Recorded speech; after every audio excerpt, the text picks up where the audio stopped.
Dega PDK sërish akuzon të parin e Ferizajt që po dezinformon publikun me deklaratat e tij rreth projektit të spitalit të Ferizajt. Kjo parti po thot se ndërtimi i spitalit ka hyrë në kodin buxhetor në vitin 2013 sa ishte në pushtet PDK-ja e jo siç ka deklaruar Sfarqa.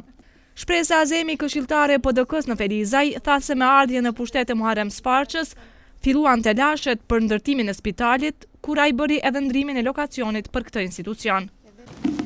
Ky vendim për ndryshimin e parcelës solli shumë pakënaqësi dhe u kundërshtua në mënyrë objektive, duke ofruar një varg argumentesh nga ana e grupit të këshilltarëve komunal të PDK-s, të shoqërisë civile, si dhe të gjithë njerëzve të kësaj fushë, se propozimi i Muharrem Sfarqës për spitalin e Ferizajt tashmë në një vend krejtësisht tjetër mund të cenojë realizimin e këtij projekti përkatës.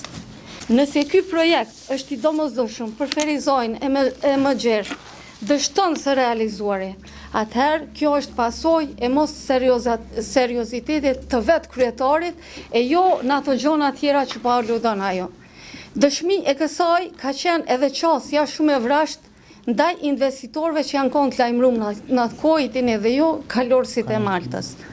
Ndryshe, këshilltarët e PDK-s po e kritikojnë Sfarqën që po e ignoron angazhimin e deputetëve të PDK-s lidhur me projektin e spitalit. Do me thonë kontributi deputetëve të Koalita Demokratike e Kosovës kanë kontribu më shumë në këtë drejtim se sa e deputeti konkretisht Ilmiri Qiqa. Na gjithë e dim këto se sa ka kontribu për këtë spital, sa i ka shërby qytetarëve për në këtë drejtim, është thirrë do me thonë që nuk kanë qenë vullnet të deputetëve të PDK-s që të kontribojnë për spitalin.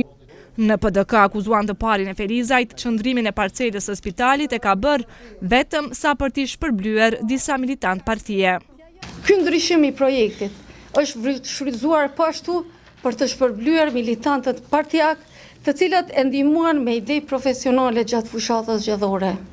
Projektuesi i projektit të ri është Emin Hysaj, i cili ka qenë arkitekt i projekteve fantome të prezantuara para qytetarëve gjatë fushatës zgjedhore të Kafazit, të Kekurudhës, të bulevardit të Gjenive e projekteve tjera.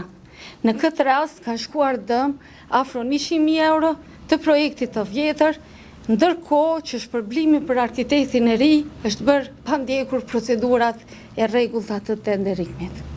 PDK fton Muharrem Sfarqën të jetë në rolin e kryetarit dhe i përgjegjshëm në deklarimet e tij publike, konform përgjegjësisë së tij.